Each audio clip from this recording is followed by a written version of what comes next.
Augusto Trujillo, miembros de la mesa directiva,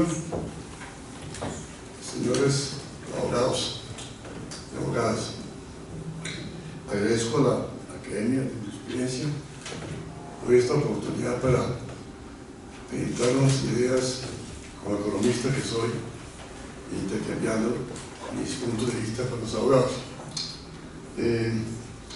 Cada vez que haces una reforma tributaria o se presenta una en Colombia o en cualquier país del mundo, da lugar a muchas discusiones. Una reforma tributaria afecta a diferentes sectores, unos positivamente, a otros negativamente, por lo tanto da lugar a muchos debates. En este caso, de la reforma tributaria que presenta el gobierno de Gustavo Petro, yo tengo dos puntos de vista positivos de esa reforma y otros tengo mis comentarios. Me parece que fue muy precipitada la presentación de la reforma, es decir, el 8 de agosto ya presentaba la reforma, y yo diría que debería un poquito más de tiempo, el ministro de Hacienda, unos 15 días para prepararla mejor y tener una mayor discusión con otras fuerzas políticas y gremiales para que tuviera menos dificultad en su paso por el Congreso. Ahora, aquí se habla por parte del gobierno que se necesitan 25.9 billones de pesos y que no se den nada. Hoy unas declaraciones del presidente de la República diciendo que son 25.9 millones de pesos y un peso menos, pero que está abierto a cualquier cambio, que si alguien quiere bajar impuestos, pues tiene que presentar alternativas para compensar esa bajada de impuestos. O sea, vemos ese reto que presenta el presidente Petro, que me parece muy complicado de decir de esa forma tan enfática, ¿no? Mi punto de vista como economista, yo soy un economista heterodoxo, o sea, en eso quiero ser claro, por eso soy presidente de la Asociación Colombiana de Economía Crítica, o sea, soy heterodoxo, soy economista más de las corrientes post-keynesianas que hay en el mundo, y no soy neoliberal, o sea, soy totalmente anti-neoliberal, eso sí, yo soy claro. Y parte de mis comentarios en la reforma tienen que ver con mi posición también como economista heterodoxo. Por ejemplo, se habla mucho aquí de que parte de los ingresos de la reforma son para bajar el déficit fiscal.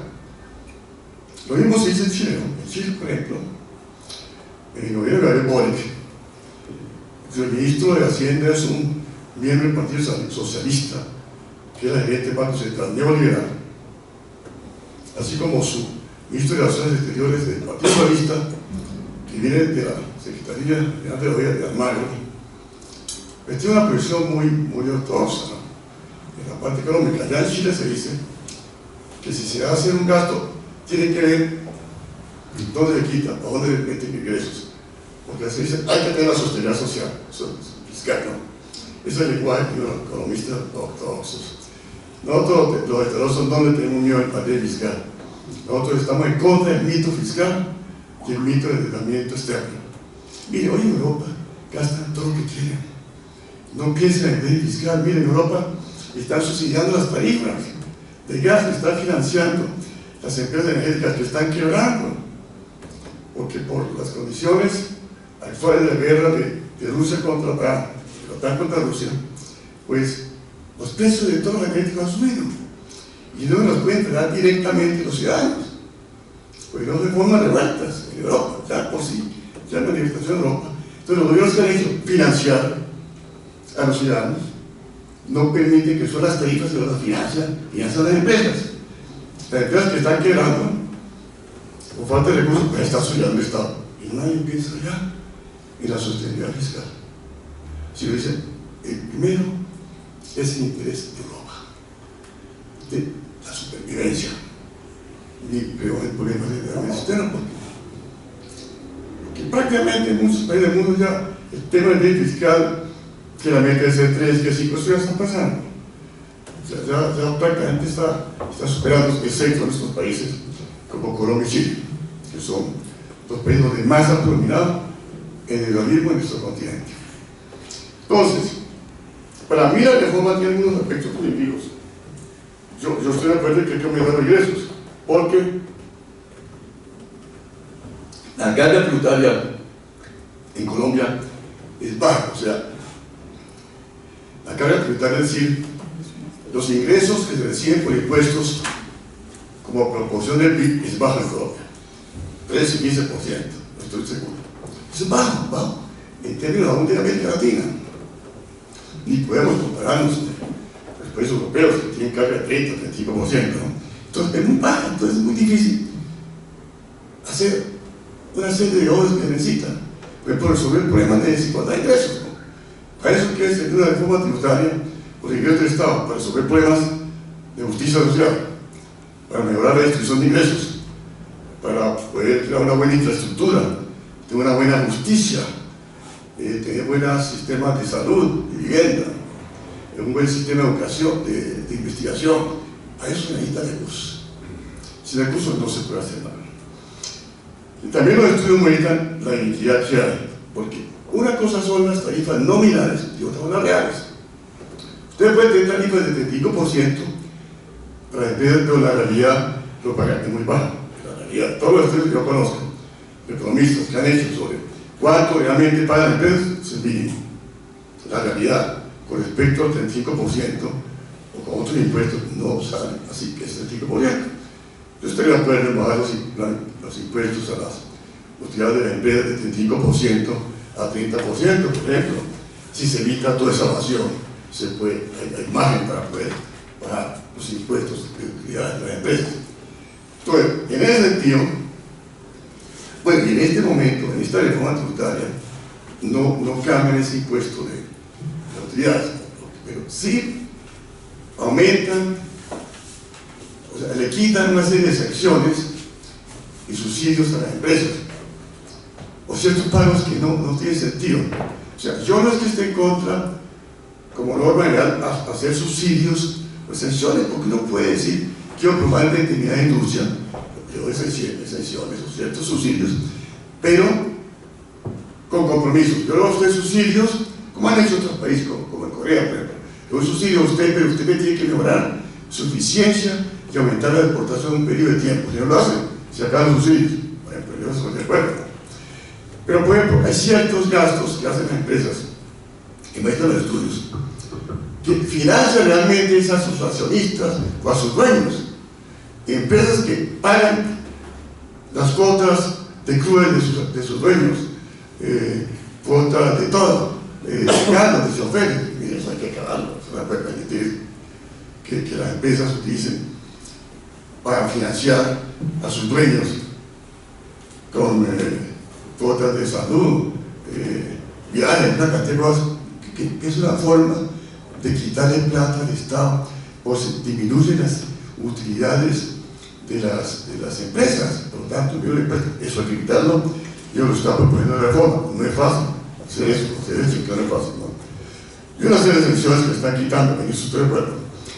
Estoy de acuerdo también en aumentar la renta natural, las cosas naturales, los impuestos, por decirlo, ¿no? Aquí hay una discusión, porque en el articulado de la reforma se dice que todo es un solo bloque, o sea, ya se suma todo. Hoy para mí la reforma, usted va sumando lo que decía pensión, lo que decía dividendos, lo que decía ingresos de capital, de no capital, todo se suma con un bloque, ¿no? Y se incluyen las pensiones de más de 10 millones de pesos. Es curioso porque yo calculé lo que dice el articulado, dice cuántos salarios mínimos. Hay una reforma, yo creo que estaba equivocado, porque dice que solamente se sumarían las pensiones de más de 10 millones de pesos. Yo calculé lo que dice el articulado y me hace 1.660.000 pesos. Yo creo que estaba equivocado y llamé a mi amigo Juan Iván Rosario y dije, Juan Iván, ¿por qué no me explica esto? Porque no quiero decir algo que esté equivocado. Me dijo, sí, usted tiene razón, el articulado está equivocado. Realmente son 6.666.000 pesos según el articulado. Y lo mismo el impuesto al patrimonio, no a 3 millones de pesos, sino a 1.676.000. Bueno, pero supongamos que eso lo corrigen y aparezca más de 10 millones de pesos mensuales de pensión. Esos son que no son muchas personas. Por el lado de pensiones, los que están pagando pensiones, o que reciben pensiones de más de 10 salarios mínimos, no pasan de 200.000 personas, 180.000 con pensiones. El lado de los fondos privados no se las cifra, pero son muy pocos los que se han pensionado ya en fondos privados. Entonces debe ser 200.000 personas, realmente, que no son muchas. Yo, la pregunta que me hago es, que le hacía a mis colegas, el problema para mí es legal. Se puede colocar impuestos a pensiones que sean de 10 salarios mínimos, de 11, 12, lo que sea. Se puede cuando es algo ya, digamos, recibido, que supondría que no puedan poner impuestos. Es una pregunta que hago. Yo no soy, en este caso, yo no soy experto abogado para decir si eso se puede o no se puede hacer, ¿no es cierto? Si en eso está equivocado el articulado de la reforma tributaria, ¿no? Porque si fuera así, pues por supuesto, eso le quita ingresos, lo que piensa el gobierno, por impuestos a las personas naturales. Porque como eso es progresivo, quitarle los 10 millones de pesos de esas personas, pues se baja la base gravable y por lo tanto se van los impuestos, ¿no? Entonces eso sería un lío ya para este punto de reforma tributaria, sería un lío para el Estado, ¿no? Estoy de acuerdo en el límite de las deducciones especiales que se dan a las personas jurídicas. También estoy de acuerdo que aquí sí son absurdo considerar las regalías como un costo. Eso creo que lo colocó un director del día, no sé si fue en el gobierno de Santos, que Tumaso puso que eso no era, que eso era un costo. Estoy de acuerdo que quite, que ya no es costo. Se baja la base del impuesto al patrimonio de 5.000 a 3.000 millones de pesos, como les decía, según el articulado, son 2.666.000. Espero que lo corrijan. También que estoy de acuerdo, hay ciertas exenciones que se hacen. Mire, por ejemplo, claro, todo el mundo pelea para no quitar las exenciones, eso es normal. Por ejemplo, los hoteleros pelean porque no les quiten las exenciones. Mire, voy a contar una cosa. Yo fui en el año 1978 a 1982 fui subdirector del Departamento de la Federación. Entonces, como subdirector, yo era secretario de compras y era el que presentaba todos los documentos de compras. Constantemente, en todas las semanas, tenemos que presentar el certificado, no me acuerdo cómo se llamaba, para darle exenciones a los hoteles. O sea, llevamos más de casi 50 años dando exenciones a la hotelería y todavía siguen pidiendo exenciones. No creo que sea considerable, que sea justo, que sea equilibrado. Que después de 50 años necesitamos darle más exenciones a los hoteles. A mi cara te tocaba el compra y creer. El hotel no sé qué, se le autoriza la exención de impuestos, no sé qué. Entonces, 40, 50 años, por favor. Y siguen peleando por eso. Pero la zona franca, estoy de acuerdo que le pongo orden a las zonas francas. Porque muchas veces están utilizando la zona franca es para ir impuestos acá en Colombia o para reducirlos, porque las zonas francas tienen un impuesto del 20% a las utilidades, a las empresas. Estoy de acuerdo que no tiene un plan de internacionalización, hay que quitarle ese beneficio. Se aumenta el impuesto de ganancia de capital, también estoy de acuerdo. No se modifican las tarifas para el IVA, no se modifica, igual se aumentaron después con eso.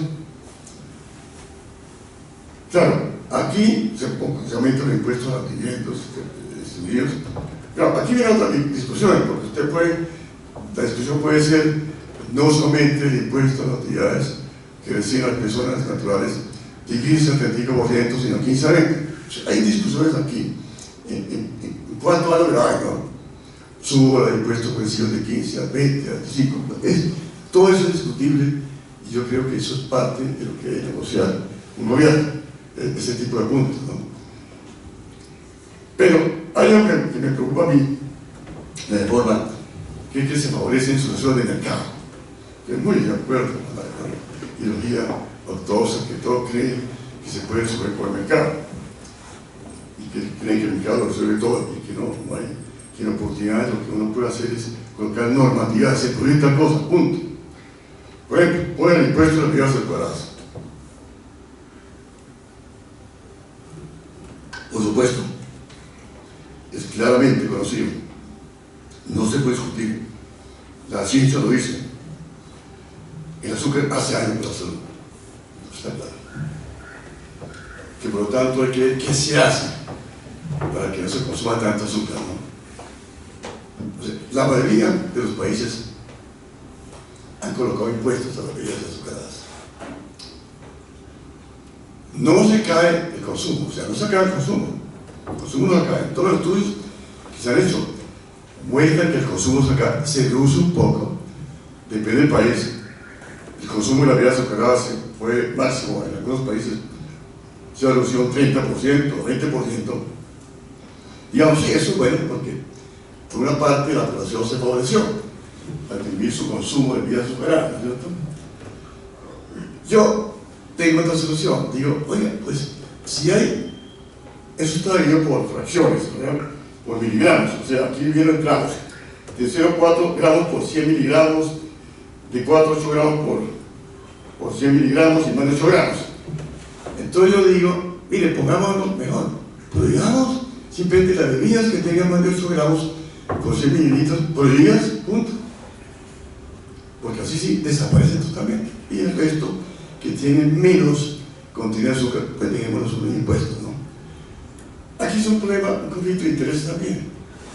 Es luchar contra la industria azucarera, contra los ingenios, fundamentalmente. No contra los que producen las bebidas alcohólicas, porque ellos siempre compran el azúcar, ¿no? Aquí el problema son los ingenios. O sea, los ingenios siempre se han opuesto a este tipo de impuestos. Por supuesto, aquí en Colombia, es que Colombia es Colombia, Colombia no es Francia, Colombia no es España, que ellos tienen impuestos a las bebidas azucaradas, ¿no? Porque es que aquí, dado el nivel de pobreza y de informalidad, infortunadamente, las clases populares utilizan mucho para alimentarse el almuerzo, por ejemplo, los trabajos de la construcción. Hay su bebidita, su colombiana, o su bebida azucarada, ¿cierto? Con su salchichón, ¿sí? O su chorizo, y almuerzan así, ¿no es cierto? Entonces, claro, uno, impuestos que colocan la bebida azucarada, impuestos a esas clases de personas, ¿no? No las personas de alto nivel, o sea, se perjudica más este tipo de personas que están drogados, esa es la verdad. No hay que negarnos, por más de que estamos defendiendo la salud de las personas, ¿no es cierto? De todas maneras, monetariamente lo estamos afectando. ¿Por qué? ¿Qué sustituto tiene esa gente para no tomar las bebidas? Bueno, si tuviera un sustituto, hizo perfecto, ¿no es cierto? ¿Cuál sustituto hay para ellos? ¿Qué bebida pueden tomar? Tendría que ser una bebida no azucarada, ¿sí? Pero como no se está haciendo, es bebida azucarada. Entonces no hay sustituto. Entonces, por eso yo digo, los que son muy de alto contenido de azúcar, prohibamos, simplemente que prohibir. Y dejemos, si le quiere, un impuesto pequeño para los que tienen contenido de azúcar no tan fuertes, ¿no? Esta restricción que tiene de 3 tramos existe en el mundo, así como lo define en todo el mundo. Entonces, pero hasta ese problema en Colombia, ¿cierto? Pero además otra cosa que me pareció grave, que el impuesto, que en el articulado dice que se le pone impuesto al café. El café es el producto colombiano por excelencia. Es decir, si nosotros colocamos este impuesto al café, estamos diciendo al mundo, el café es un producto peligroso. ¿Sí? Mire el mensaje que le estaba mandando al mundo. No sé, yo he leído mucho sobre este tema porque como yo tengo problemas de hipertensión arterial, entonces me he puesto a leer sobre eso y yo sé claramente que los que somos hipertensos no podemos tomar café con cafeína, ¿no? El problema es la cafeína. Pero nosotros los que sufrimos de hipertensión no necesitamos que nos pongan ningún impuesto para no tomar café con cafeína. Sabemos que no podemos tomar café con cafeína porque nos bloqueamos, ¿no es cierto? Se nos sube la presión arterial y es la muerte. O sea, No necesitamos ningún impuesto para eso, ¿no es cierto? Sí, prohibido, ¿no es cierto? El médico nos prohíbe. Pero, otras razones familiares, de otros problemas de las familias, pues he investigado mucho sobre el café. Hoy, la ciencia dice que el café tiene fuertes beneficios, que más beneficios que cosas negativas. Fuertes, ¿sí? Por ejemplo, en un informe de la clínica Mayo, y leí muchos informes y yo tuve muchos videos de gente que dice que el café es beneficioso.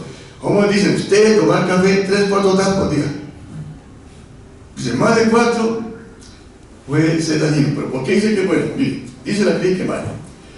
Mientras que los estudios anteriores insinuaban que el café podría tener un lado oscuro, las investigaciones más recientes sugieren que en realidad puede tener beneficios para la salud. ¿Por qué el cambio de idea? Es difícil mirar solo un aspecto de la dieta y conectarlo con una ficción de salud, porque hay muchos otros factores que podrían jugar un papel. Por ejemplo, las primeras investigaciones sobre el café no siempre tuvieron en cuenta que los grandes bebedores de café también tendían a consumir tabaco y a ser sedentarios. Como cuando los estudios más recientes se ajustaron según esos factores, encontraron una posible asociación entre el café y la disminución de la mortalidad. El café puede ofrecer alguna protección contra enfermedad de Parkinson, diabetes tipo 2, enfermedad hepática, incluye el cáncer de hígado, ataque al corazón y accidente cerebrovascular y contra el Alzheimer. O sea, no va a acabar contra el Alzheimer, pero sí retrasar el desarrollo, ¿no es cierto? Entonces, el café tiene potencial daño por su contenido de cafeína para los que tenemos problemas de presión arterial, ¿no? Para mujeres embarazadas. El consumo elevado de café hervido sin filtrar se ha asociado con un leve aumento de los niveles de colesterol. Conclusión, tu hábito café probablemente está bien y hasta puede tener algunos beneficios, y recomiendan que, por lo tanto, es importante, lo repito, el café sirve para prevenir enfermedades como el Parkinson y el Alzheimer, mejora la memoria a corto plazo, aumenta la eficacia de los analgésicos en el organismo y puede evitar el desarrollo de algunos tipos de cáncer. O sea, según la última investigación, ¿no? Aquí siempre hemos tenido una creencia que el café es dañino, ¿no? Todas las últimas investigaciones dicen que no, y que hay que tomar 3-4 casitas de café diariamente, que eso no hace daño, sino hace mucho beneficio. Y dicen, si usted toma 5, 6, 8, ya eso es difícil, ¿no? Ya usted todo lo que exagera, que cosa exagerada hace daño, esto es difícil. Y la reforma le coloca impuestos al café colombiano. Me parece un absurdo total. La vida que más tomamos los colombianos y quieren cobrar impuestos. Miren, es que uno puede pensar que todo es cobrar ingresos, ¿sí? Y justificar la salud para aumentar impuestos. Porque esto es la parte que yo critico de la reforma, es utilizar la salud para colocar impuestos, ¿sí? Tiene impacto en las vidas sagradas, no lo estoy negando, pero que la solución no simplemente poner impuestos. Repito, colocar impuestos a las bebidas que tienen alto contenido de azúcar, de menos contenido de azúcar, bueno, dejar un impuesto pequeño. Similarmente, el impuesto a los plásticos, por ejemplo. Los plásticos. Hay una reforma, lo que llaman plásticos de nuestro uso, por ejemplo, cubiertos, vasos, solo uso de plástico, ¿no? Aquí también colocan impuesto a los plásticos. Es una solución de mercado. No acaba el consumo de plástico, no acaba. ¿Qué han hecho en otros países? Por ejemplo, en España, que hace poco con unas medidas de parlamento de los plásticos, los prohibió simplemente, punto. Hacen daño, hay que prohibir el punto, porque el impuesto no acaba el consumo de plásticos, lo disminuye un poco, pero no lo acaba. Si hacen de verdad tanto daño, prohibidos, punto. Entonces, en España no hay impuesto a los plásticos, y en otros países no hay impuesto a los plásticos, simplemente prohibidos. Entonces, todos los empaques de plástico, los vasos de plástico para fiestas, todas las cosas, ¿no? Entonces, prohibido ya en España, ya no se puede. Tienen que utilizar otro tipo de material. Aquí colocar un impuesto, ¿no es cierto? El otro impuesto a los ultraprocesados, miren, se aplicó la tarifa del 10% al consumo de productos ultraprocesados y con alto contenido de azúcar. Digo, eso es como aumentar el IVA. si es un impuesto del 10%, es un IVA. O sea, a los productos ultraprocesados les aumenta el 10% del impuesto. Es un IVA, es un IVA.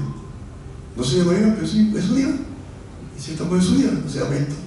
Los productos ultraprocesados en 10%. Si la tarifa hoy 19, van a quedar en 29%. Entonces lo mismo, digo, son soluciones de mercado. ¿Por qué no buscamos bien las soluciones de algunos productos peligrosos realmente incluidas? Aquí hay un problema muy delicado, porque muchos de estos productos ultraprocesados son utilizados por las clases populares, ¿no? Por ejemplo, está esta embajada de España, eso le colocan impuestos del 10%. ¿Sí? El chorizo, la salchichón, todas las cosas le colocan impuestos del 10%. O sea, algunos que son productos de la canasta familiar, entre otras cosas, ¿no? El almuerzo, los tableros, el salchichoncito, el chorizo, ¿no? Eso le colocan impuestos. Entonces digo, miren, ¿qué puede pasar? Que se volverá con el tiempo un negociazo ser vendedor ambulante vendiendo estos productos. ¿Quién controla los vendedores ambulantes? Entonces todo el mundo en su casita se pone a producir el manjar del baño, salchichas, chorizos, tortas, todas las cosas. Eso es complicado, ¿no? En un país de informalidad, entonces que le han grabado el sector informal, le puede clavar. ¿Y el informal qué? ¿Cómo le coloca el impuesto al informal? ¿O cómo lo controla, mejor dicho? ¿Sí? Se vuelve un lío terrible, ¿no es cierto? De acuerdo, amigos, estoy de acuerdo con la salud, completamente. Es que lo importante no es aquí las buenas intenciones, sino cómo hacerlo, ¿no es cierto? Estoy totalmente de acuerdo que los productos de alta cantidad de azúcar hacen daño, no hay la verdura, eso ya está más que comprobado, que para la diabetes, fundamentalmente, ¿no? Pero es que es un país muy diferente. Colombia no es España, Colombia no es Francia, Colombia no es Estados Unidos. Allá no existe un sector informal del 50%, allá no hay casi vendedores ambulantes. Y cuando hay vendedores ambulantes hay sitios en Europa que están controlados todos y tienen permiso para poder actuar, y son muy pocos, ¿sí? Entonces, es otro punto que tengo mis dudas sobre esto de los ultraprocesados, ¿no? O sea, hay que o bajar el impuesto, no sé, pero algunos me parece que prohibirse algunos, ¿no? Que se puedan prohibir a gente que se pueda hacer un control, pero aquí lo que es imposible es que el control va a ser muy complicado, porque lo formal se vuelve más informal. O sea, aquí los vendedores ambulantes, los que van teniendo un negocito en sus casas, los estratos bajos y medios, pues van a hacer plata, porque van a poder hacer tortas, pasteles, todas las cosas, y los venden en la calle, punto. ¿Sí? Colombia es un país muy diferente, muy difícil en todo sentido al resto del mundo, muy diferente. Está también, por ejemplo, patacones, papas fritas, ponqués, tortas, bizcochos, pasteles dulces, chorizos, helados, manjar blanco, obleas, todo eso va a tener impuesto del 10%. O sea, es un producto de la canasta familiar. Yo digo que es un IVA escondido. Se utiliza la salud como excusa para subir impuestos. Yo no estoy de acuerdo en esa forma, como no estoy tan de acuerdo. Lo mismo con los plásticos, ¿no? Además, no hay estudios. Lo que me preocupa es que no hay estudios nada. Aquí en los economistas llamamos elasticidad precio, además, es decir, si yo aumento el precio del 10%, en cuanto disminuye la demanda, ¿no? Aquí no hay estudios de eso. O sea, ¿por qué 10% y no por 5 o 15? Si nos queremos prohibir realmente, de verdad, ¿por qué entonces aumentemos el 20% de impuestos para que no haya consumo? Pero no hay ningún estudio que nos diga cuál es el efecto de eso, ¿no? Ese problema que me usamos mucho, no medidas sin hacer los estudios adecuados para saber el efecto, el impacto realmente de cuánto se reduce en el consumo de estos productos. Otro tema muy difícil es el tema del impuesto a las exportaciones de petróleo, carbón y oro. Y curioso, no colocan ni níquel, ni plata, ni platino, ni cobre. ¿Sí? Se me hace muy curioso. Claro, aquí va a haber una discusión fuerte, ya comenzó. Oye, yo conozco la industria petrolera, desde que estoy en operación, la industria petrolera siempre se queda. Nada le sirve. Siempre dice que están perdiendo plata. Oye, ¿por qué no se han tirado al país? desde 1978 que me acuerdo, estoy en planeación, siempre industria petrolera, con su asociación que tienen para los petroleros, siempre dicen, no van a quebrar. La tasa de impuestos va a ser, la repartición de la utilidad va a ser 85% para el gobierno y 15% para otro apenas. Nunca admiten nada. Entonces, aquí hay dos alternativas. El petróleo sí tiene un componente, afortunadamente, de regalías variables. Es decir, que dependiendo del precio del petróleo, aumenta la regalía. Eso sí lo hicieron, se hizo aquí en el país. Pero pienso que en eso se puede mover un poco, porque el petróleo en Colombia es de diferentes calidades. El petróleo en Colombia es más medio pesado y pesado, no es liviano, el que tiene más valor, porque puede producir más fácilmente gasolinas y ACPM, dicen, ¿no? El pesado es más difícil de sacar un porcentaje alto de gasolinas y ACPM, de que uno muchos productos pesados como combustible, fuel que se importa. Y el sistema de que se aprobó las regalías para petroleras, hicieron regalías diferentes en una porción. Por ejemplo, se dice hasta 5.000 barriles por día de un yacimiento, se coloca solamente una regalía de 8%. Si pasa de 5.000 a 125.000 barriles, aumenta un poco más, ¿no es cierto? De 125.000 a 400 barriles, 20%. No hay ningún campo que produzca 125.000 barriles más aquí en Colombia. Que más de 600.000, 24, no hay ningún campo. Realmente, los cálculos lo dicen, la realidad promedio en Colombia, 10%. No es alto. Porque aquí no tenemos grandes campos, fueron los que tuvimos, de Cusiana, Cupiaga, y allá en Irak, no tenemos campos grandes.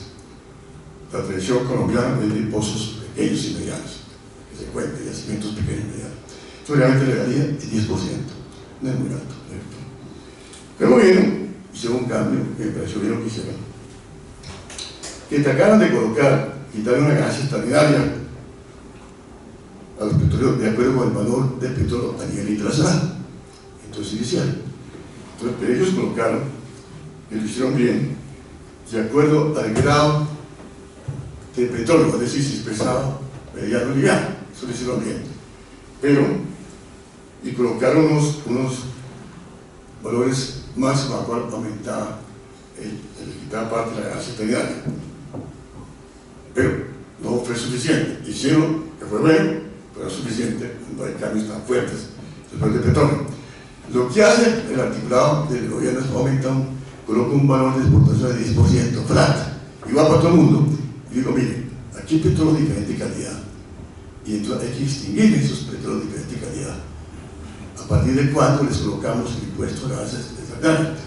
El gobierno coloca un impuesto a partir de $48 el barril de petróleo. O sea, se sube, después de 48 horas les coloca un impuesto del 10%. Pero hay todos pesados que no son militares, que necesitan, debería ponerse el impuesto, por ejemplo, a partir de 52 o $53. ¿Sí? Eso se puede lograr para que haya más, digamos, equidad, dependiendo del tipo de petróleo. Y más progresivo, porque miren,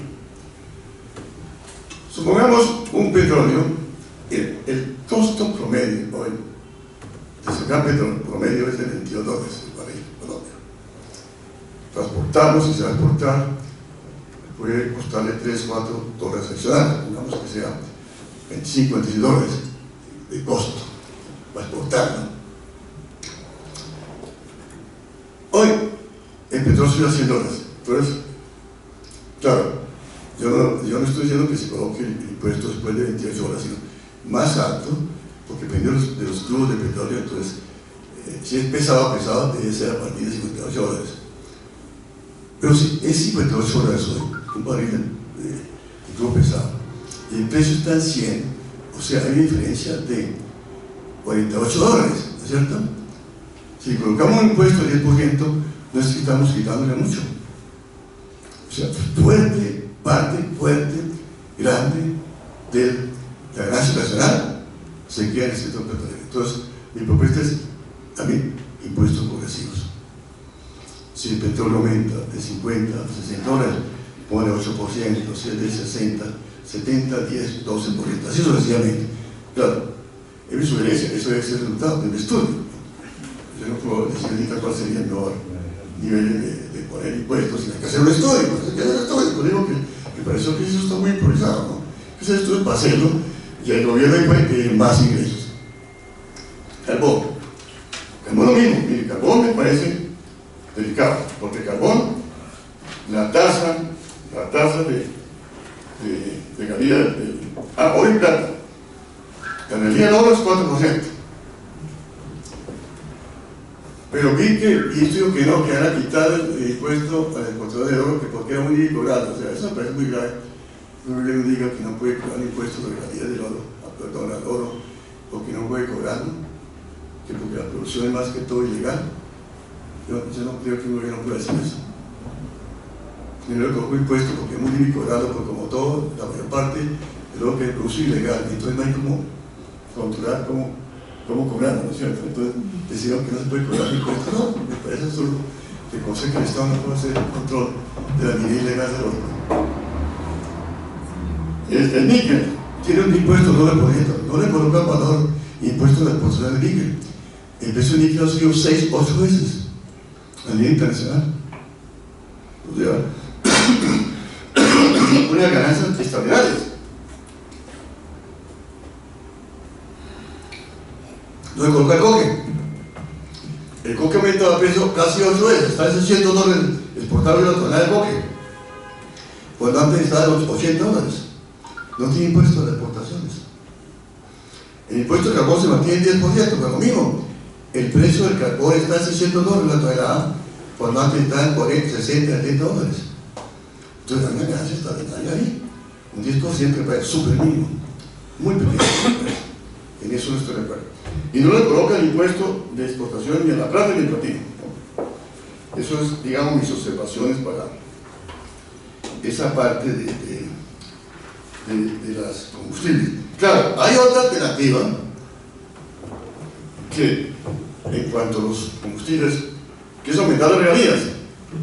Pero ¿por qué no propuso el gobierno aumentar las regalías? Por los ingresos que hay a las regiones. ¿Sí?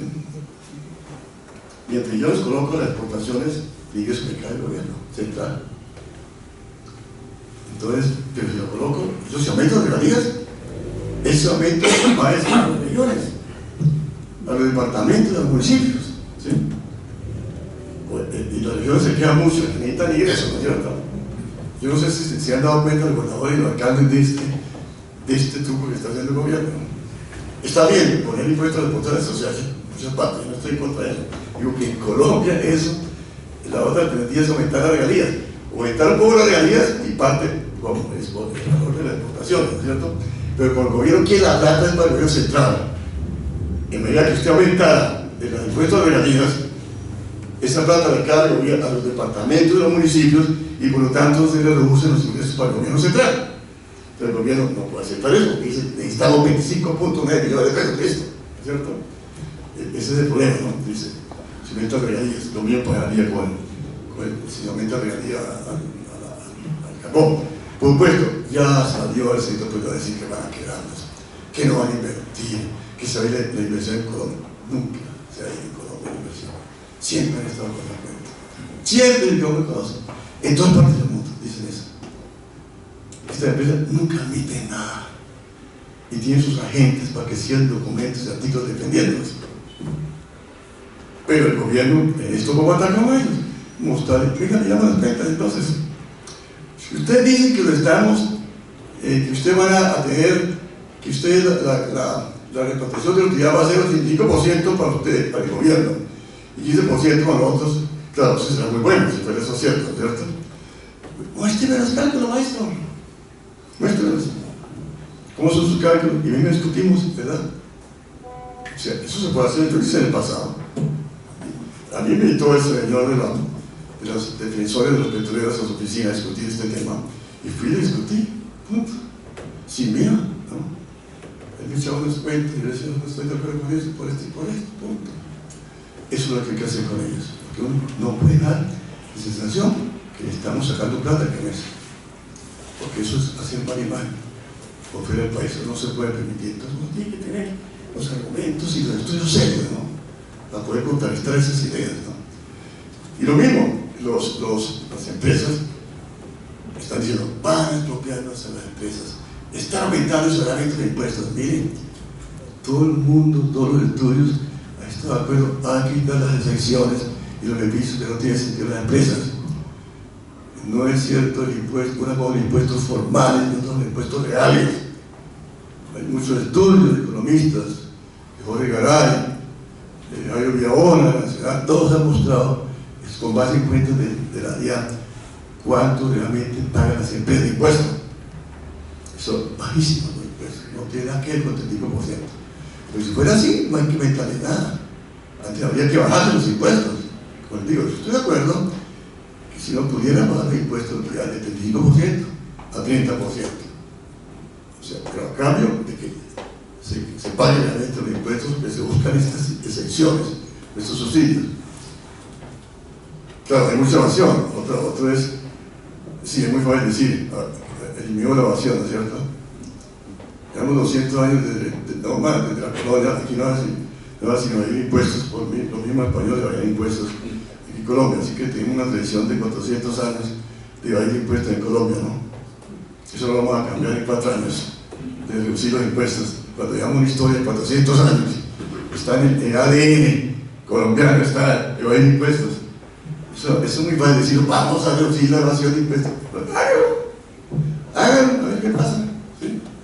A ver si qué tan rápido puede hacer eso no es cambio, sino que hay una doble de naciones, que podamos tener un sistema impositivo que prácticamente la evasión de impuestos sea casi cero. Hay que hacerlo, pero eso no se consigue de un día para otro. Entonces, como digo, estamos en el fondo, está en las formas difíciles que hay, ¿no? Aquí en Cafarnaúm, no solamente en Colombia, en Estados Unidos, ¿qué parte que se habla en la lengua tributaria? Hay mucho interés en juego, ¿no? Nadie quiere perder. La empresa no quiere perder plata, los ricos no quieren perder plata. Y el país, los ricos no pagan impuestos. Entonces, esto ha mostrado que muestra que los ingresos, la proporción de ingresos que para los ricos es muy baja. Uno conoce amigos que no pagan impuestos, que son millonarios, multimillonarios, y pagan pocos impuestos. ¿Sí? Entonces, aquí se necesita realmente una estructura tributaria equitativa, que se pueda tener más ingresos para el Estado. Necesitamos invertir. Y necesitamos invertir en educación. Hay que aumentar la cobertura de educación pública, de educación superior, gratuita. Y para aumentar la cobertura y buena calidad, necesitamos recursos. Mira, la Universidad Nacional de Edificios que están cayendo, porque no hay plata para recuperarlos. La Universidad Nacional aquí tiene 60.000 estudiantes, creo que la sede tiene. La Universidad de Buenos Aires, la UBA, que es la mejor del mundo, tiene 400.000 estudiantes. La educación es gratuita. Tiene grandes edificios, ¿cierto? La Holanda de México tiene como 300.000 estudiantes gratuitos, ¿no es cierto? Necesitan recursos para eso. Necesitan recursos para mejorar la salud pública, que es una porquería, la salud pública. Es pésima, además politizada totalmente, o sea, eso también hay que cambiarlo. Porque los gerentes de los hospitales públicos municipales nombran el alcalde por concursos amañados, ¿sí? Entre otras cosas. Hacen concursos amañados para más gerente. Mire, yo fui rector de licencia, estaba en Bucaramanga. Allá llega el alcalde y así necesito que me haga el concurso para más gerente del hospital, pero esto no lo nombre y este es el que quiero que nombre. ¿Cuánto necesita la universidad? Y eso hay que cambiarlo, porque no tenemos unos hospitales técnicamente manejados públicos, sin intervención política, no hay ni una sola intervención política.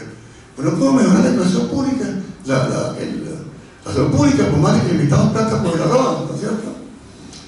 Necesitamos aumentar la investigación en ciencia y tecnología. Colombia no invierte en ciencia y tecnología, mínimo. Son los países más atrasados del mundo en eso. Necesitamos un buen sistema de carreteras, las carreteras rurales también. Son terribles. Yo tengo una finquita por allá en el Valle de San José, en Santander. Mira, con la lluvia se acabó la carretera, 90 pedazos, no se puede entrar, ¿sí? No hay plata para reparar. Los alcaldes tienen una aparato para arreglar una sola, porque para arreglar no sé cuántos kilómetros, no dan abasto. Entonces se necesita también inversión rural, en las zonas rurales, vías rurales.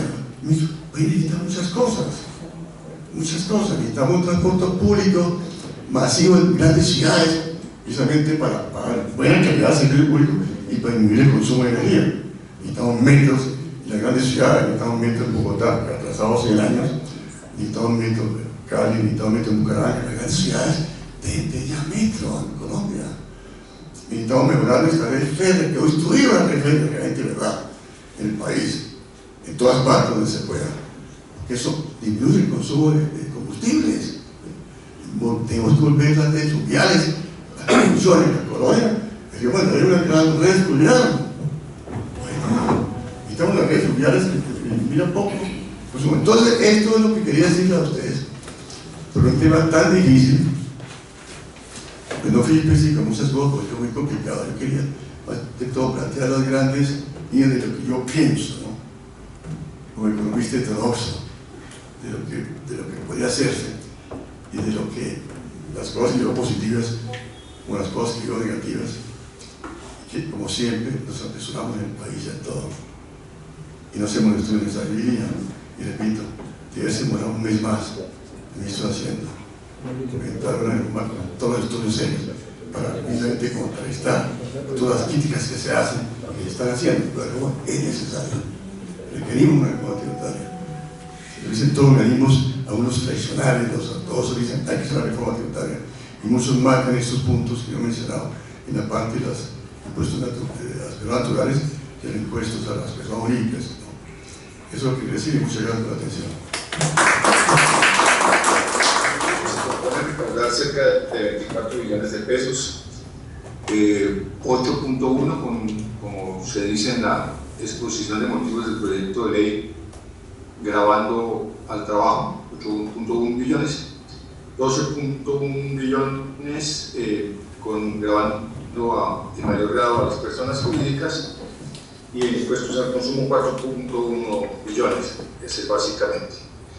La siguiente, por favor.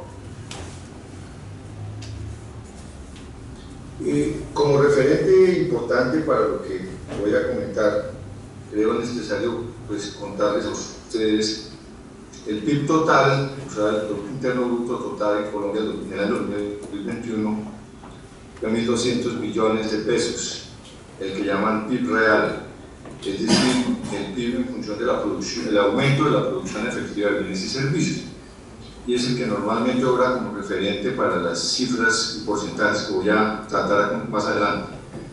El PIB nominal colombiano, que es simplemente los mayores valores, es 1.360 billones de pesos en 2021. El crecimiento económico en 2021 fue del 10,7%, y el crecimiento esperado en 2022 es del 6,5% según el marco fiscal de mediano plazo presentado recientemente. Esto lo estoy mencionando porque resulta relevante comentar que evidentemente el crecimiento que hubo el año pasado y el que se está registrando en este año es significativo. Indudablemente, pues claro, si estábamos en un crecimiento negativo durante los inicios durante la pandemia, pues claro, estos crecimientos están muy altos, pero en todo caso son significativos, y comparados con los restantes países de América Latina son muy significativos. Y ese crecimiento económico implica mayor recaudo por en todo lo que tiene que ver con los tributos que haya en su base gravable justamente en los ingresos o en los consumos. De manera que esto va a ser importante para lo que voy a decir a continuación. Siguiente lámina, por favor. El comportamiento del precio del crudo.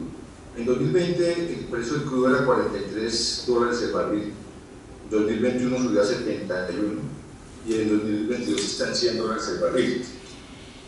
Obviamente el crecimiento del precio del crudo se traduce en mayores recaudos y desde luego mayores utilidades de Ecopetrol en beneficio del gobierno nacional central.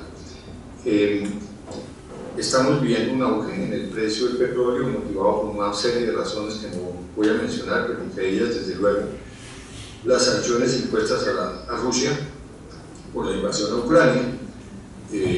Lo que se estima es que en el año entrante ya empieza a descender, tal vez a 90 dólares el barril, pero en todo caso seguimos con precios significativos. Esto garantiza para el Estado colombiano un recaudo importante en este año 2022 y sobre todo en el año 2023, porque el efecto del mayor recaudo originado en las mayores bases imponibles como consecuencia del incremento significativo en el precio del crudo se va a ver el año entrante con motivo de las declaraciones que se presenten y que arrojen un mayor impuesto sobre la renta, especialmente a pagar.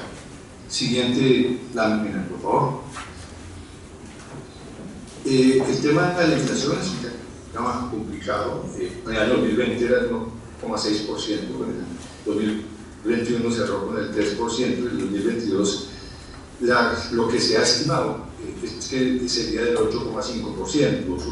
Lo iba a poner en interrogante, pero lo dejo en interrogante. Obviamente la inflación es sumamente grave y genera un efecto muy complicado, especialmente para las personas de menores ingresos. Siguiente lámina. El déficit fiscal, que en el año 2020 era el 7,8% del Producto Interno Bruto, en el año 2021 bajó al 7,1%, pues esas cifras altísimas de obedecen a la pandemia. En el año 2022 se estima que va a llegar al 5,6%. Ese decrecimiento del déficit fiscal ha sido mejor respecto a lo que se esperaba. Esa reducción del déficit fiscal es importante porque se traduce en una tendencia que puede conllevar y ha conllevado una disminución de la deuda pública, como lo vamos a ver más adelante. Sigamos. Siguiente lámina. La deuda pública como porcentaje del Producto Interno Bruto. Antes de la pandemia teníamos una deuda de aproximadamente el 52% del Producto Interno Bruto. En el 2021 a mediados llegó al 63,8%, a cierre de 2021 bajó al 68% y en el 2022 se estima que llega al 59,1%. La deuda neta para el 2022 se estima en un 55% en el marco fiscal de mediano plazo. Deuda neta para la información, pues seguramente muchos de ustedes saben, pero es simplemente preciso que la deuda neta es el resultado del restar del pasivo los activos financieros del Estado, tanto nacionales como internacionales. La deuda neta es la que obra como referente. Aquí creo que cometí un error, no es deuda neta 2022 55, sino 56%. Ofrezco disculpas. Es que estaba pensando en el ancla de la deuda de la regla fiscal. Lo que pasa es que la regla fiscal, que tal como la reguló la ley 2155, establece un tope de la deuda, creo que es del 70 o del 71% del PIB, y un ancla de la deuda, es decir, el ideal de la deuda que es absolutamente sostenible del 55%. Entonces, si la deuda neta está bajando cerca del 56%, quiere decir que esas reducciones que se han venido presentando en el déficit fiscal, en el contexto del crecimiento económico que les he venido comentando, pues han tenido ese resultado y son una buena señal. Sigamos, siguiente lámina, por favor. Antes de comentar esto, quisiera hacerles una referencia puntual a lo siguiente. En el marco fiscal de mediano plazo, dadas todas estas cifras sobre crecimiento económico, sobre reducción del déficit fiscal, sobre reducción del endeudamiento, sobre acercamiento de la deuda neta al ancla de la deuda que establece la regla fiscal. Dice el marco fiscal de mediano plazo que considera que con el comportamiento que han tenido los ingresos del Estado, los ingresos tributarios del Estado, en medio de este panorama, pues no cree que tengan que hacerse reformas o cambios de tipo fiscal para superar la situación de déficit. Yo sobre ese particular tengo que comentar que no estoy muy de acuerdo con el marco fiscal de mediano plazo, como se dice en el documento, porque a mi manera de ver sí es necesario un mayor recaudo, por varias razones, pero la primera es porque creo, y esto lo he dicho desde hace mucho tiempo, en un texto que escribí sobre Hacienda Pública del posconflicto, hacía ver cómo realmente los presupuestos anuales, las leyes de apropiaciones anuales, o sea, las leyes que autorizan gasto público anualmente, no son suficientes para cumplir todo el deber, toda la deuda social que el Estado tiene de acuerdo con la Constitución Política del 91. Yo pienso que sí hay una deuda, o sea, pienso que sí se requiere incrementar el recaudo en aras justamente de satisfacer los requerimientos de las personas del ingreso. Pero además quiero mencionar este punto que creo que para los juristas es enormemente importante, pues desde luego para los economistas claro que lo es, lo han advertido, pero yo quiero hablar un poco de esto porque me parece una cosa algo muy delicado. En el año 2007 se creó el Fondo de Estabilización de Precios de los Combustibles y en el año 2011 con la ley 1450 se reguló cómo juega ese fondo. Es un fondo sin personalidad jurídica adscrito al Ministerio de Hacienda que tiene como componente de ingreso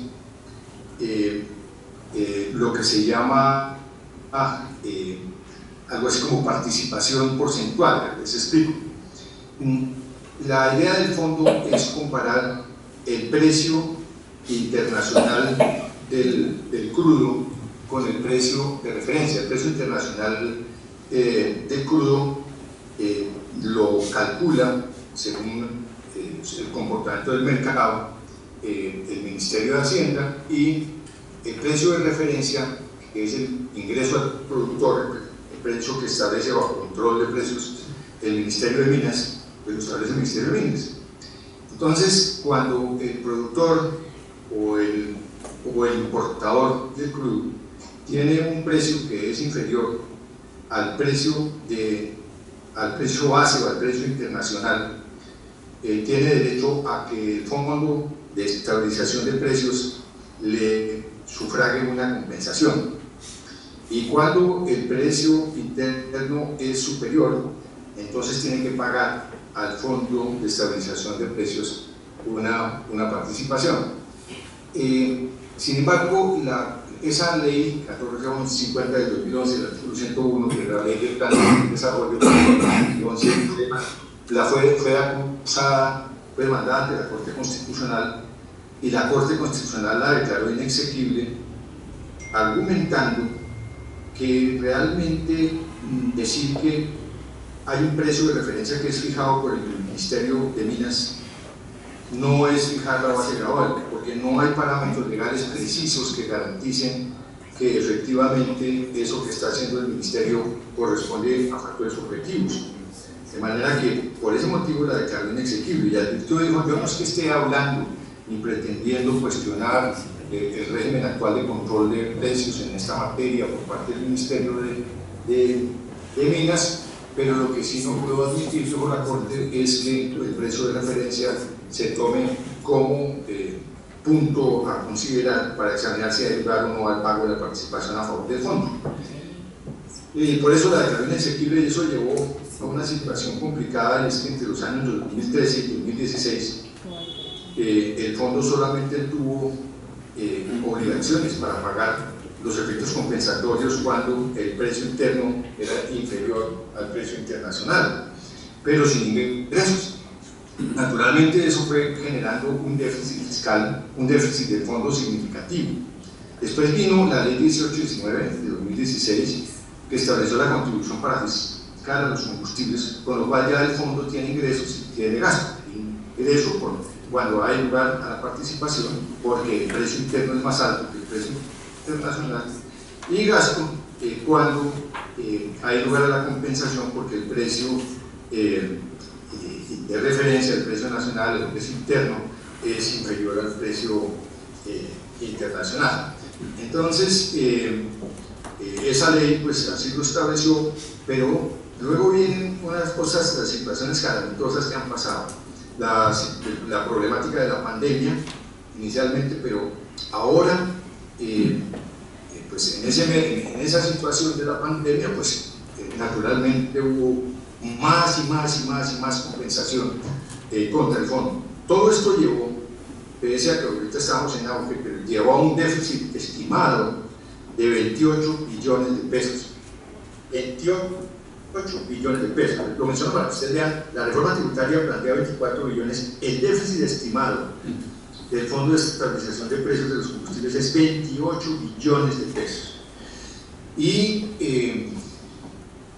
obviamente, y en el presupuesto nacional, el proyecto de ley de presupuesto nacional que presentó el gobierno, que se puso a la consideración del Congreso, incluye 19 billones para cubrir parte de ese déficit, pero de todas maneras la situación es muy complicada, es que ese fondo está mal regulado. La forma como se determina lo que da lugar a la participación y lo que da lugar a la compensación no está bien regulada, eso se tiene que revisar a fondo. El país no puede estar en este momento con situaciones deficitarias en un fondo que han implicado, miren ustedes lo que ha pasado aquí con la Hacienda Pública Nacional. Durante un tiempo, por ahí hasta, creo que hasta el 2017, algo así, el importe que pasaba al fondo, el gobierno nacional central, al fondo, para que el fondo pudiera pagar a los refinadores y a los importadores, se trataba como un préstamo del gobierno nacional central al fondo. Obviamente ese préstamo del gobierno nacional al fondo pues es en últimas préstamo yo con yo, y eso en últimas o en definitiva se sustituyó, ya se reconoce que lo que pase del gobierno nacional central al fondo es un gasto y así tiene que ser, pero hago énfasis particularmente en esta problemática porque es una problemática que nos atañe a todos, es una problemática muy grave y nosotros tenemos que avisorar esta temática de los requerimientos de mayores recursos también desde esta óptica, porque es que el país sí necesita superar este problema generado por el Fondo de Estabilización de Precios de los Combustibles. Nosotros estamos con un precio de la gasolina y la CPM que es inferior en más de un 50% al precio promedio de la región, y esto ha sido provocado por este sistema del Fondo de Estabilización de Precios y estas compensaciones a los refinadores e importadores, y obviamente pues con mucha razón se le ha llamado a esta problemática la problemática del subsidio implícito. El gobierno está subsidiando unos precios que no corresponden a la realidad, que están sumamente apartados de lo que es el promedio de la región. Por eso, les insisto, yo sí creo que se requieren mayores recursos y también creo que se requieren no solo por la deuda social, sino también por este problema tan grave que está afrontando el país. Pasemos al siguiente lámina, por favor. Ahora quiero que ustedes vean lo siguiente: los ingresos tributarios del país son aproximadamente el 86% del total de los ingresos por año. De ese 86%, pues menciono lo significativo: el impuesto de renta representa el 47%, el IVA el 39% y el gravamen a los movimientos financieros el 5,7%. Sigamos. La participación en el recaudo de las personas naturales. Aquí tengo que decir que a mí me parece que la OCDE tiene razón, y el Comité de Beneficios Tributarios que sesionó hasta febrero del año pasado tiene razón, y la exposición de motivos del proyecto de ley tiene razón, y porque efectivamente la tributación de las personas naturales en Colombia es muy baja. En el promedio de la OCDE de tributación de las personas naturales es del 8%. Miren ustedes, en Colombia es el 1,3%, por debajo incluso de los países de la región, como México, Chile, Costa Rica, que poco menciono ahí como ejemplo. Evidentemente se requiere una modificación a fondo, también por razones de equidad y progresividad del impuesto. Lo que sí creo es que uno no puede obedecerle a la OCDE el aumento en la tributación de las personas naturales y desobedecerla en la disminución de la tributación de las personas jurídicas. En el informe de la Comisión de Expertos en Beneficios Tributarios, que se entregó en febrero del año pasado, se dejó expuesto que la alícuota o el tipo impositivo colombiano, que en su momento era el 32%, era el más alto de los países de la OCDE. Después de esto vino ya la ley 2155, que subió la tarifa, porque así lo acordó el gobierno con el Consejo Gremial del 32 al 35%, en lugar de que bajara al 31% y después al 30%, como estaba inicialmente previsto. De manera que, y eso es lo que ha pasado, Colombia ha obedecido, o está obedeciendo, viene obedeciendo poco a poco en esta reforma ya de manera más frontal, el tema de subir la tributación de las personas naturales, pero está desobedeciendo la reducción de la tributación de las personas jurídicas. Y eso pues no resulta muy acorde. En lugar de disminuir la tributación de las personas jurídicas, se está aumentando en este proyecto. También creo que en la tributación de las personas naturales debería haber una revisión muy a fondo de la progresividad del tipo impositivo, que además no tiene por qué empezar, a mi manera de ver, en ingresos de más de 10 millones de pesos, debería empezar, a mi manera de ver, por lo menos desde 5 millones de pesos, la revisión de las alícuotas y la progresividad, porque las personas que ganan, como lo dice la exposición de motivos, las personas que ganan más de 2 salarios mínimos en Colombia son una minoría, una gran minoría, de manera que ¿cómo no pensar que desde 5 millones en adelante se empiece a revisar la progresión de la alícuota del tipo impositivo del impuesto de renta? También he visto en unos saltos que son inconcebibles. Por ejemplo, un empleado que tiene un salario entre 10 y 15 millones de pesos, con este proyecto de reforma tiene un incremento en la tarifa del 46%. En cambio, un empleado que tiene entre 15 y 20 millones tiene un incremento del 24%. Eso indica, y en eso coincido, que efectivamente se requiere mayor estudio para estructurar un sistema de alícuota progresiva en las personas naturales más acorde con lo que se requiere. Siguiente lámina, por favor. Tributación de la renta sociedad socio. Esto, pues, como saben ustedes, estamos hablando de cuánto implica la tributación sumando al impuesto de la sociedad el impuesto sobre el dividendo. Y aquí les muestro a ustedes, antes de la reforma, en Colombia era el 41,5%, con un impuesto al dividendo del 10% y una tarifa del impuesto de renta del 35%. En Chile el 40%, esa tarifa integrada, en Argentina el 34,4%. En Colombia, con la reforma, pasaría a ser del 55% o el 61%. Hablo del 30% o 39%, porque se puede llegar a esos niveles. De manera que, pues, obviamente, si en el informe de suspecto que la alícuota o tipo impositivo de las sociedades en Colombia es el más alto de la OCDE, que se dirá ahora con motivo, o que se diría con la conservación de la alícuota del tipo impositivo del 35, más este impuesto al dividendo que se está planteando en la reforma. En este aspecto, pues yo lo que diría es más bien que estoy muy de acuerdo con la eliminación de gran parte de los beneficios tributarios.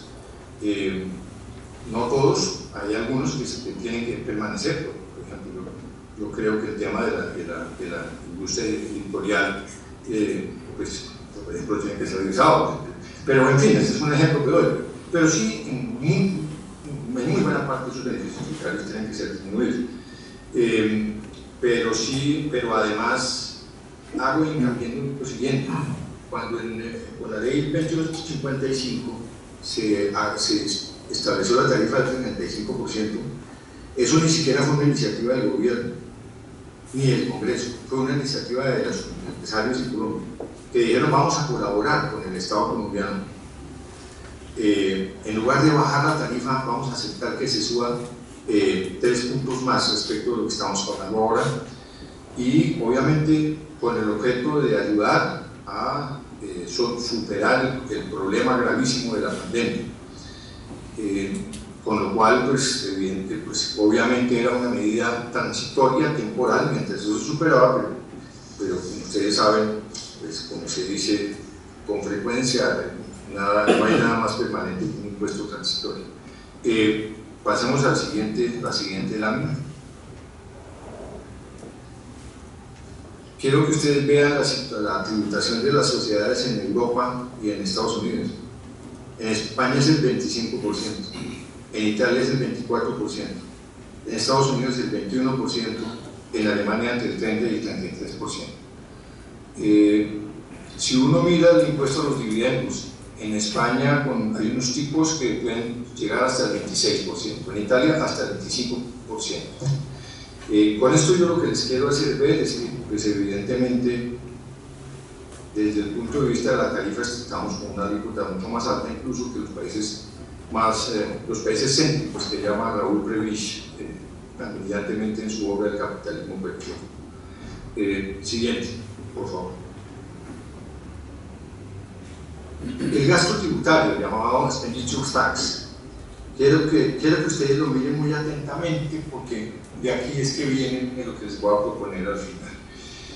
Miren, el gasto tributario generado en lo que atañe al impuesto sobre la renta a cargo de las personas jurídicas es el 1,25% del Producto Interno Bruto, es decir, 16 billones de pesos anuales. El gasto tributario por los beneficios tributarios de las personas, llamados beneficios tributarios, buena parte de ellos son minoraciones estructurales que no son propiamente beneficios tributarios, son el 0,54%, que corresponde a los 7 billones de pesos, 0,54% del PIB.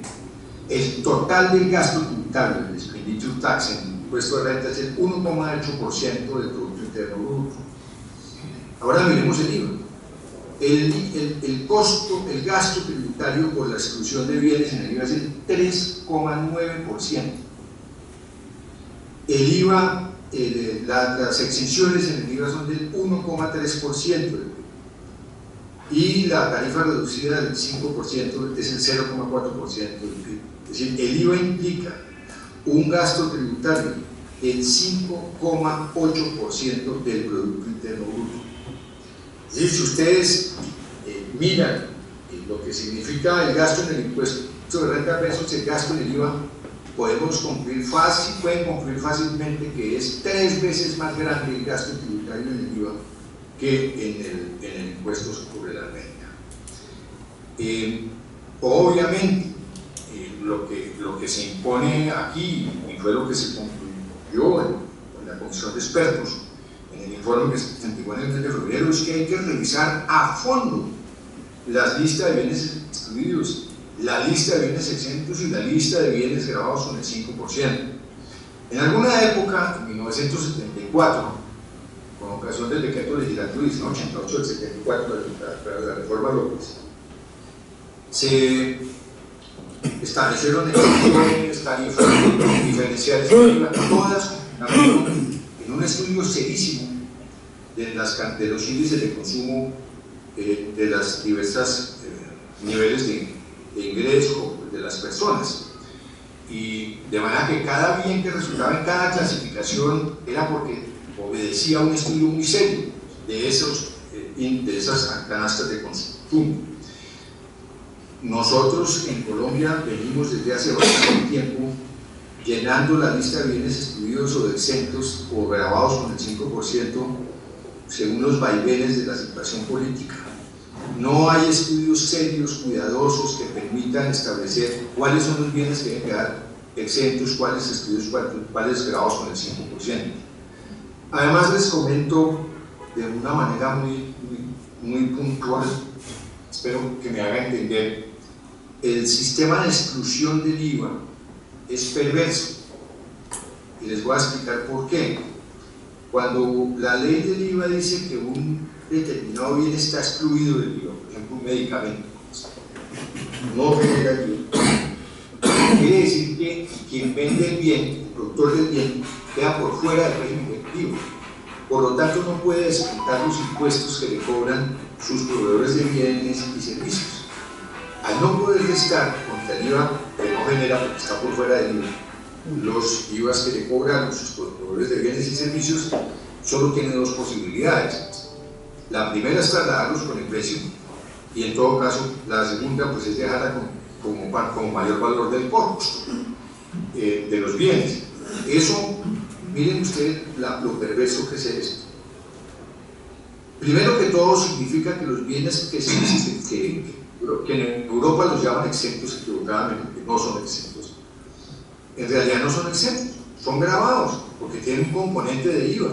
Ahora, otro problema es si el productor de los bienes que finalmente llegan al consumidor puede o no trasladar hacia adelante ese impuesto que tiene que asumir, o le toca simplemente soportarlo a él.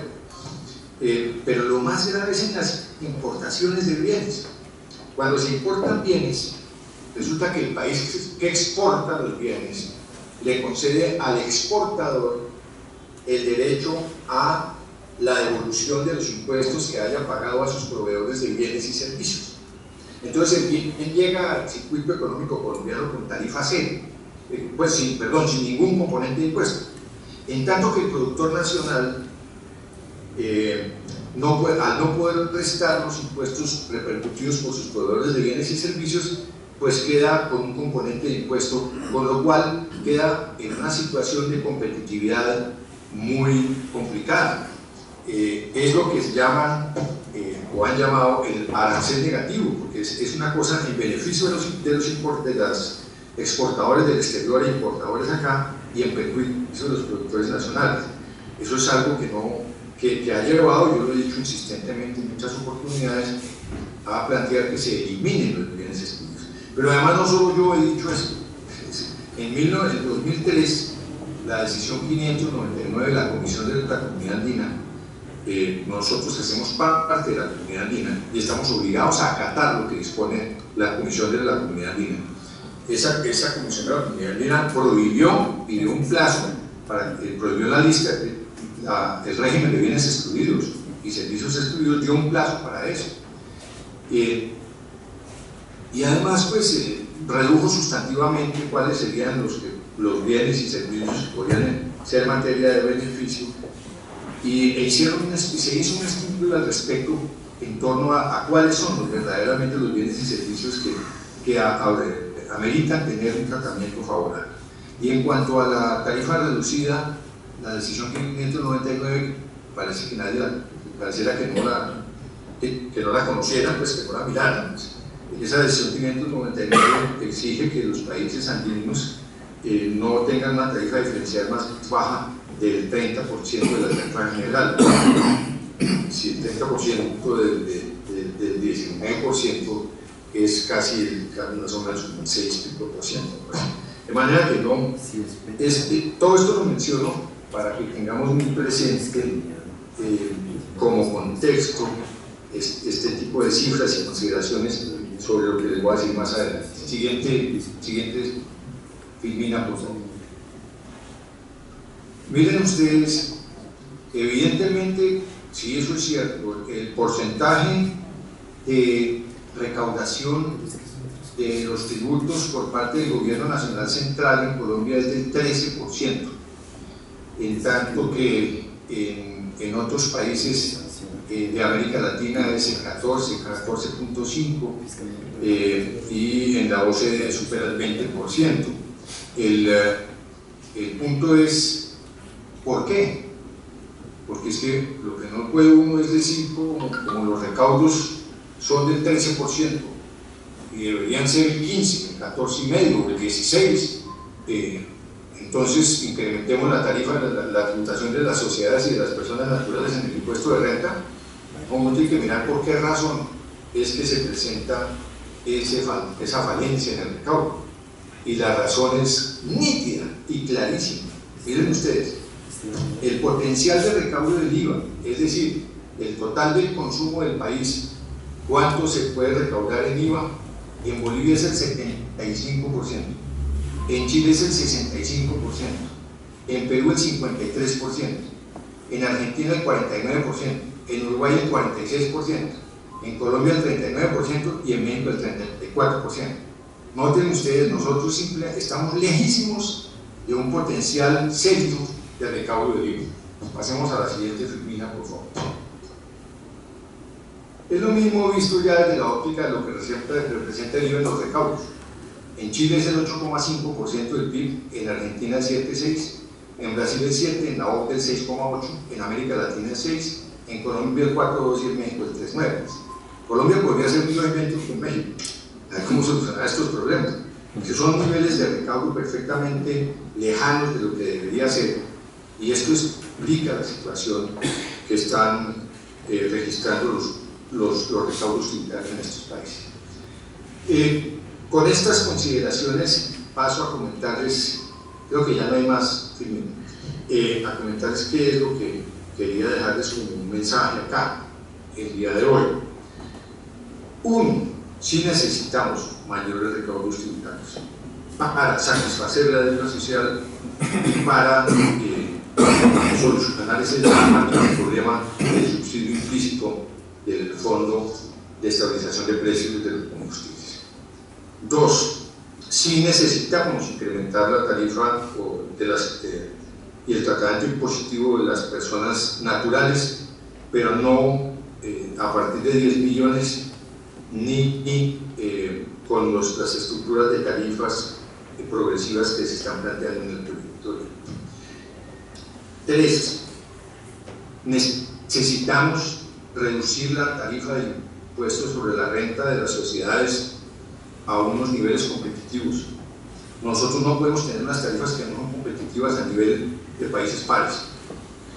Y por otro lado, además de requerirlo así, nosotros tenemos que tener en cuenta lo siguiente: la baja tributación de las sociedades que es cierta desde el punto de vista de una consideración agregada. Si uno suma el impuesto pagado por todas las sociedades versus el ingreso de todas las rentas de todas las sociedades, pues evidentemente la tarifa que les va a dar puede ser y es inferior al 35%, porque hay unos beneficios tributarios que hay que eliminar, y hay sectores privilegiados que no tienen por qué gozar de beneficios tributarios excesivos. Pero la tarifa del impuesto sobre la renta para una sociedad que no tiene exenciones, que no tiene beneficios tributarios, es más inclusive del 35%, por muchas razones, porque hay muchos gastos que se aceptan, que son contables pero no se aceptan fiscalmente, y además muchas veces con conflictos, con litigios acerca de si hay relación de causalidad o no con la actividad productora de renta. Adicionalmente, el impuesto a los dividendos tan discutido, pues nosotros no podemos, Brasil no tiene impuesto a los dividendos.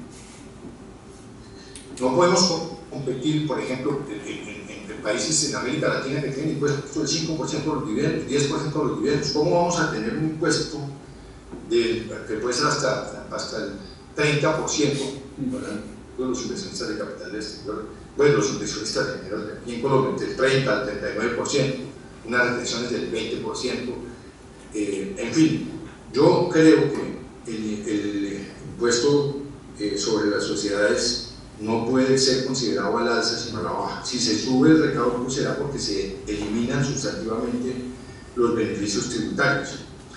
Bien, ahora el otro punto que yo quiero dejarles ya para finalizar un mensaje es: si el IVA representa el 5,8% de un gasto tributario total por beneficios tributarios del 7,4%, es decir, si el gasto tributario del IVA es de 3 veces más que el gasto tributario del impuesto de renta, si el potencial de recaudo del IVA en Colombia es solo el 39%, muy inferior al de los países, de los restantes países de América Latina, a la derecha de México, y muy inferior al de la OCDE, al promedio de la OCDE, pues parece claro que el problema está en el IVA. Y obviamente hay que tocar los otros impuestos, porque hay que hacer los retoques que hemos hablado, pero el problema nuclear está en el IVA. Entonces, si el problema nuclear está en el IVA, pues hay que tomar decisiones sobre el IVA. Aquí no es que yo no estoy proponiendo aquí que graben a las personas de menores recursos, no estoy diciendo eso. Estoy diciendo que el problema fundamental es el IVA y que muchos de los beneficios tributarios sobre las llamadas exclusiones y exenciones y tarifas del 5% no tienen justificación. Hay un problema adicional en el IVA, grave, bien grave, que lo han planteado economistas muy sensatos y tienen toda la razón. ¿Por qué las personas que tenemos mayor nivel de ingreso no pagamos IVA sobre los bienes y servicios que están en las listas de bienes extendidos y bienes exentos, o pagamos IVA del 5% si tenemos capacidad contributiva? ¿Por qué? ¿Qué razón? Eso hace regresivo al impuesto. Evidentemente no se puede seguir favoreciendo a las personas que tienen alta capacidad contributiva con estas exoneraciones del IVA que se justifican para las personas de menores recursos. ¿Qué propongo al respecto? ¿Cuáles serían mis ideas al respecto? Una primera, que he planteado desde la ley 1943 de 2018, establecer un impuesto compensatorio con fundamento en el análisis de niveles de ingreso, de altos ingresos, para las personas que se han favorecido con la exoneración del IVA o la tarifa diferencial sin ninguna justificación. Eso se puede calcular perfectamente, porque el DANE tiene unos estudios muy serios sobre niveles de ingreso y clasificación de las personas por niveles de ingreso, y pues, de manera que se puede perfectamente. Y ese impuesto se puede estructurar y eso implicaría unos recaudos importantes para el Estado. Pero la solución, a mi manera de ver, más afortunada, que sería una solución acorde con lo que se nos planteó en las jornadas colombianas de derecho tributario en febrero de este año, que son los grandes avances tecnológicos de la DIAN, con el gran bagaje de información que manejan, con la excelente gerencia de información que vienen manejando en la DIAN. Hay una solución que no planteo yo, la planteó el doctor Juan Felipe Córdoba, que es miembro del Comité Autónomo de la Regla Fiscal, es un hombre que conoce la temática, y es una solución muy importante. Es la solución del llamado IVA digital, es aprovechar el esfuerzo tan grande que ha hecho el DANE para la clasificación de las personas y para la estructuración de los 4 grados, de las 4 fases del SISBEN, para carnetizar a las personas que tendrían derecho a la exención del IVA. La propuesta de Juan Pablo Córdoba más o menos se concreta en que cada persona de bajos ingresos, según un estudio serio que se haría, pues quedara con un carnet, con una identificación, con un código biométrico, de manera que ese código biométrico tiene derecho a que hasta un cupo de consumo mensual no le puedan cobrar el IVA. Y eso garantiza además muchas cosas. Garantiza que no haya un mercado de códigos biométricos, de códigos digitales, un mercado de carnets digitales. ¿Por qué? Pues porque justamente la persona, así que no le cobren el IVA, pues tiene que tener mucho cuidado con el cupo con el que cuenta para que no haya IVA. En segundo lugar, ese sistema garantiza o es una medida importante para la formalización, porque las personas con el objeto de ir a comprar con la garantía de que no le cobren el IVA porque le respetan su código, pues van a los sitios que están formalizados. Y esa formalización implica que el vendedor de los bienes o prestador de los servicios está conectado en línea con la administración tributaria, de manera que en línea se va sabiendo cuándo se genera y cuándo no se genera el IVA y de acuerdo con esos cupos. Dicho sea, esta solución además pues tiene, por si se quisiera mirar con mayor detenimiento, hay una propuesta de ESWOT sobre el particular, hay una experiencia en Japón que pues es mucho más complejo, pero sin embargo han ido avanzando con una carnetización. Hay algunas experiencias, pero me parece que es algo que se podría examinar de manera muy cuidadosa, porque eso sí que eliminaría todos esos problemas de la regresividad y que los que tienen más capacidad contributiva se beneficien con esas exoneraciones y tratamientos diferenciales no tendría absolutamente nada de medida en contra de las personas de menor recursos, todo lo contrario, sería una garantía para contar con un sistema fiscal que permita tratarlo como tratados. Esa es la conclusión, no quisiera cansarlos con más explicación, ahí les he expuesto mi punto de vista desde la óptica de la Hacienda y mi conclusión sobre que hay necesidad de echar una mirada al tema libre. Muchas gracias.